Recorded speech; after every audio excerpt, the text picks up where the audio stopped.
ہر ایک مومن کے دل کی ہے صدا مسلم پرسن اللہ، نہ بدلا ہے نہ بدلے گا میرا مسلم پرسن اللہ۔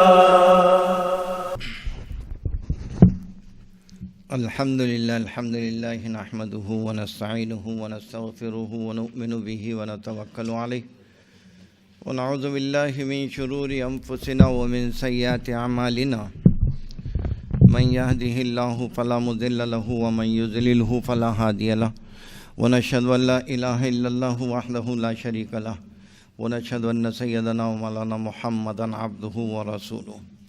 اما بعد فاعوذ باللہ من الشیطان الرجیم، بسم اللہ الرحمن الرحیم۔ ادفع بالتی ہی احسن فاذا الذی بینک وبینہ عداوۃ کأنہ ولی حمیم۔ صدق اللہ مولانا العظیم وصدق رسولہ الکریم ونحن علی ذلک من الشاہدین والشاکرین والحمد للہ رب العالمین۔ معزز و مکرم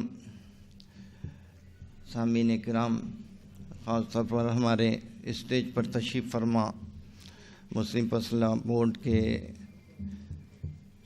سیکریٹری حضرت مولانا خالد سیف اللہ رحمانی مدد اللہ العالی، اور دوسرے معزز اراکین اور استقبالیہ کے ممبران، صدر، نائب صدر حضرات، اور ہمارے علاقے مرہٹ واڑہ سے تشریف لائے ہوئے علماء اور وکلاء حضرات، اور اسی طریقے سے مہاراشٹر کے دوسرے اور شہروں سے، بمبئی، ناگپور اور اسی طریقے سے اور دوسرے شہروں سے آئے ہوئے معزز و مکرم مدعوین خصوصی حضرات، اللہ رب العزت کا لاکھ لاکھ شکر احسان ہے کہ آج ہمارے اس تاریخی شہر اورنگ آباد میں مسلم فضلہ بورڈ کے ایما پر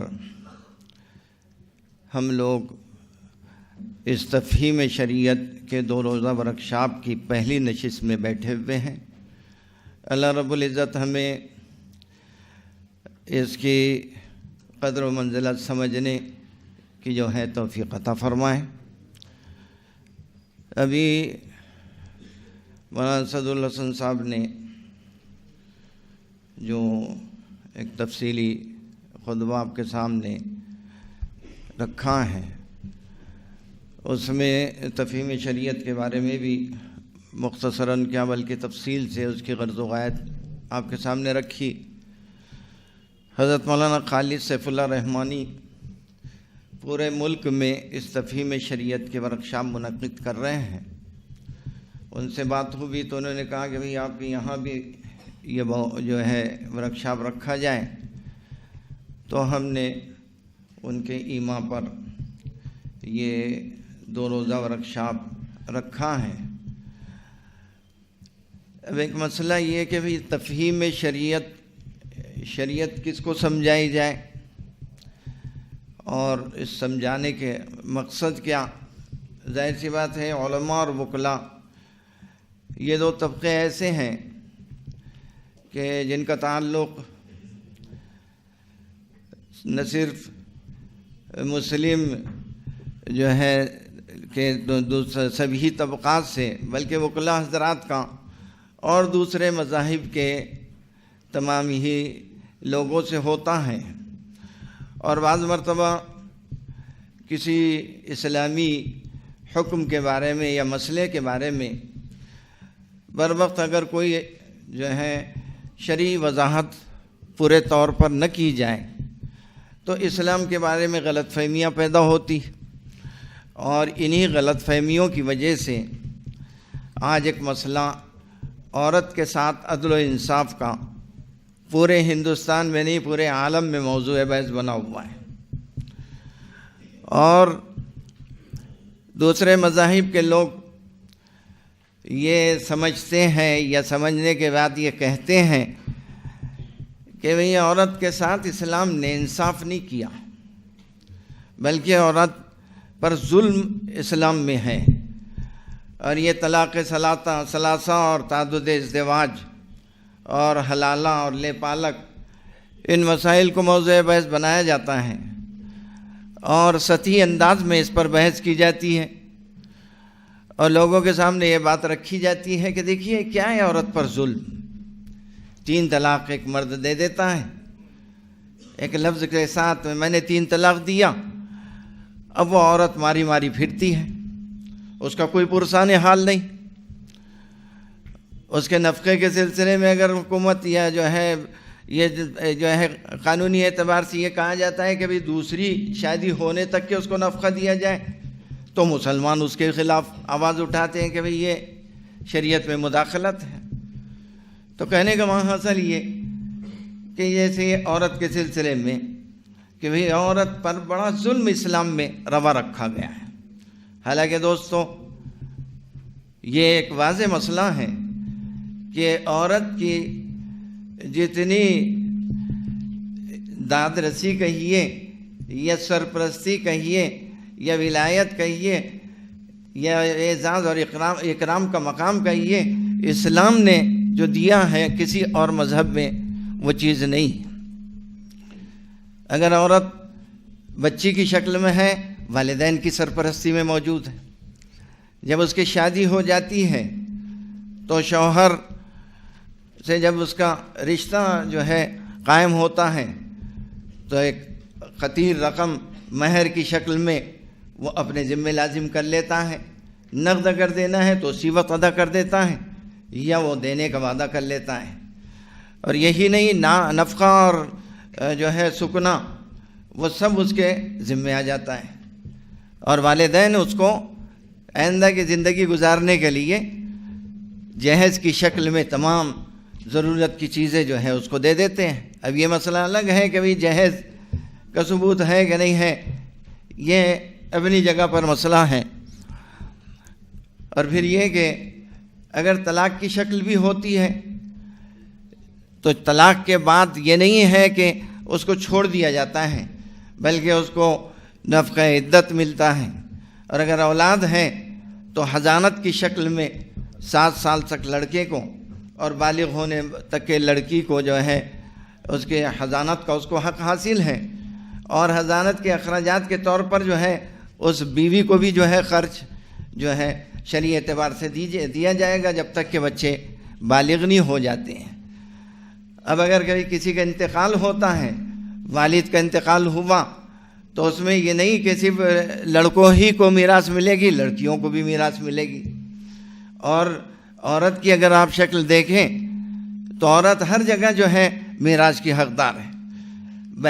بہن بن کے جو ہے میراث کی حقدار، والدہ بن کے میراث کی حقدار، اور بیٹی بن کے اور پوتی بن کے جو ہے وہ میراث کی حقدار ہے. اور ہمارے پاس میراث میں اصحاب فرائض جو ہیں، ایسے افراد جو ہیں جن کا حصہ قرآن اور حدیث سے متعین ہے، وہ اصحاب فرائض کہلاتے ہیں. ان کی تعداد 12 ہے. ان 12 میں سے 4 مرد ہیں اور 8 عورتیں ہیں. تو میراث میں عورتوں کا بھی حصہ ہے.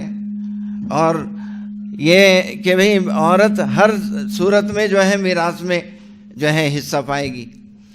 اب یہ کہ بھئی یہ بھی کہا جاتا ہے کہ للذکر مثل حظ الانثیین، کہ میراث میں جو تقسیم اسلام نے بتلائی ہے اس میں مرد کا ڈبل حصہ ہے اور عورت کا سنگل ہے. یہ بات وہ کہیں گے کہ جو اسلامی اعتبار سے عورت کے جو ہے حصے سے واقف نہیں ہے. دیکھیے عورت کو جو ہے ہمیشہ پیسہ لینا ہے، وصول کرنا ہے، اور مرد کو خرچ کرنا ہے. عورت کی اگر شادی ہوتی ہے تو مہر کی شکل میں اور جو ہے جہیز کی شکل میں بہت سی چیزوں کی وہ مالک بن جاتی ہے.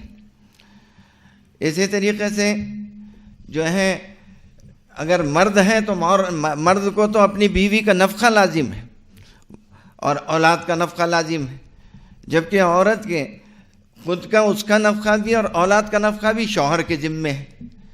تو عورت جو ہے ہر جگہ پر جمع کرنے والی ہے، اس پر خرچ نہیں ہے.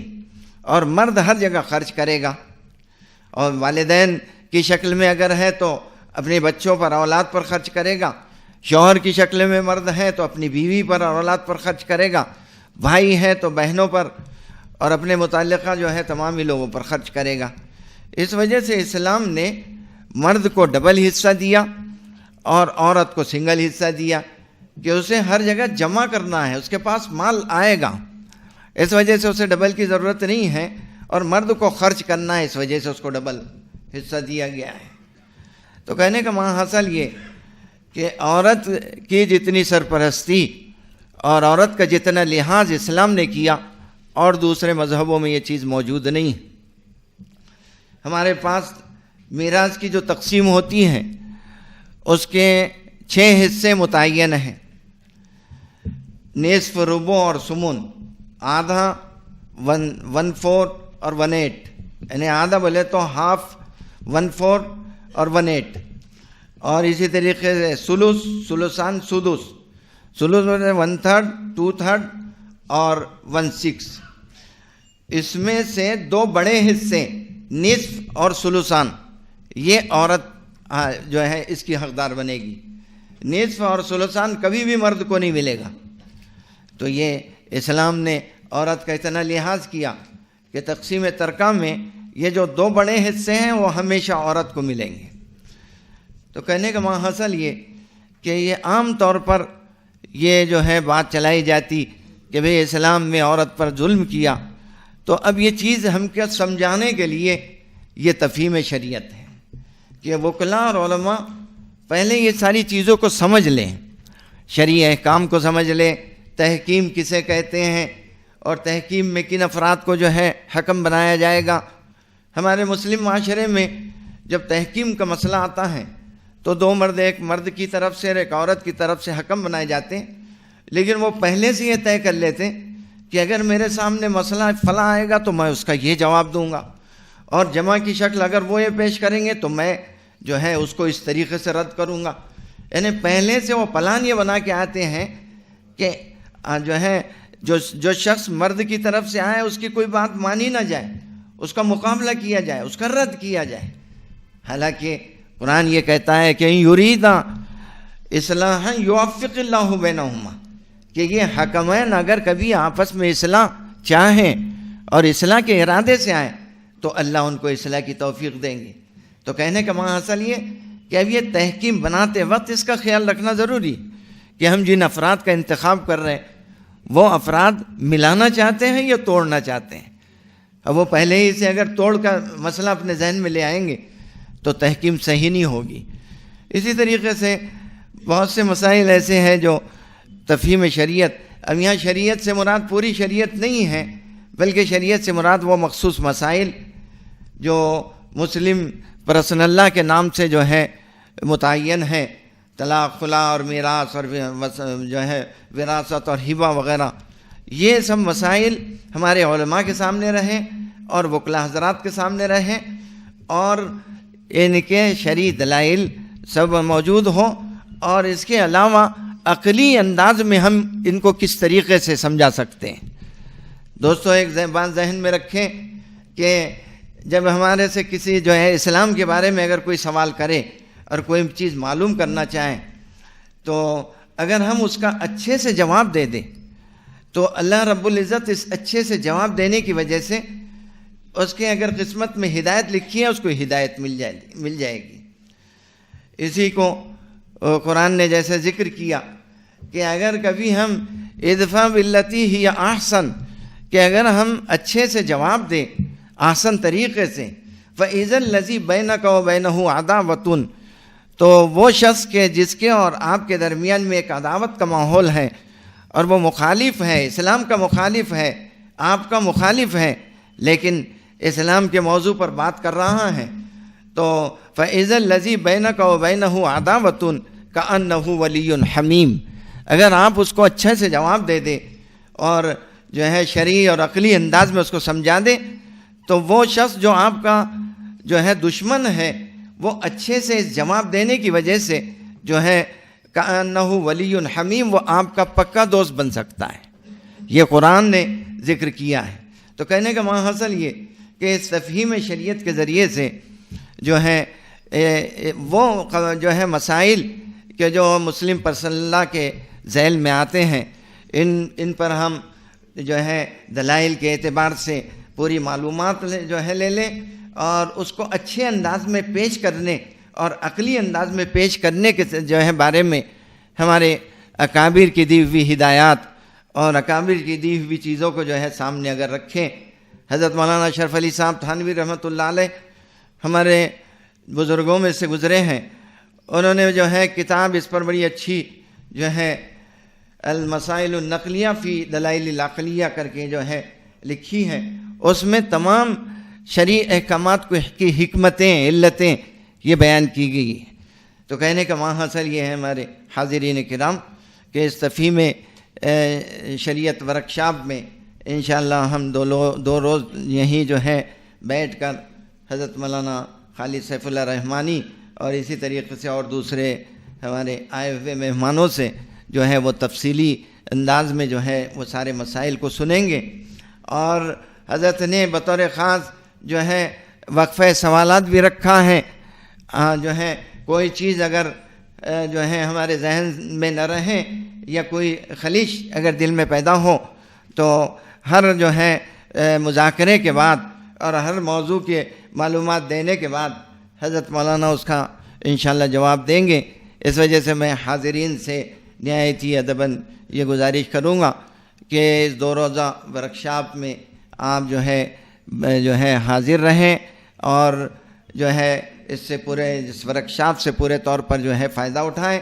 اخیر میں ایک بات کہہ کے میں اپنی جگہ لوں گا کہ ہمارے علاقے میرٹھ واڑہ میں بطور خاص جو افتاء اور قضاء کا کام کر رہے ہیں وہ بطور خاص اس نشستوں میں شریک رہیں اور جو ہے جو چیزیں یہاں پر موضوع بحث بنے گی اس کے سلسلے میں جو ہے دلچسپی لیں. اور اسی طریقے سے اور دوسرے شہر سے آئے ہوئے حضرات کا میں اپنے صمیم قلب سے استقبال کرتا ہوں اور ان سے توقع رکھتا ہوں کہ انشاءاللہ اخیر تک کے ہم اس تفہیم شریعت ورکشاپ سے استفادہ کریں گے. اللہ رب العزت ہمیں اپنے ان بزرگوں کی جو ہے باتوں کو سننے اور اس منعقدہ ورکشاپ میں پیش کی جانے والی تمام چیزوں کی قدر کرنے کی جو ہے توفیق عطا فرمائے. وآخر دعوانا الحمدللہ رب العالمین. ہر ایک مومن کے دل کی ہے صدا مسلم پرسن اللہ. نہ بدلا ہے نہ بدلے گا میرا مسلم پرسن اللہ.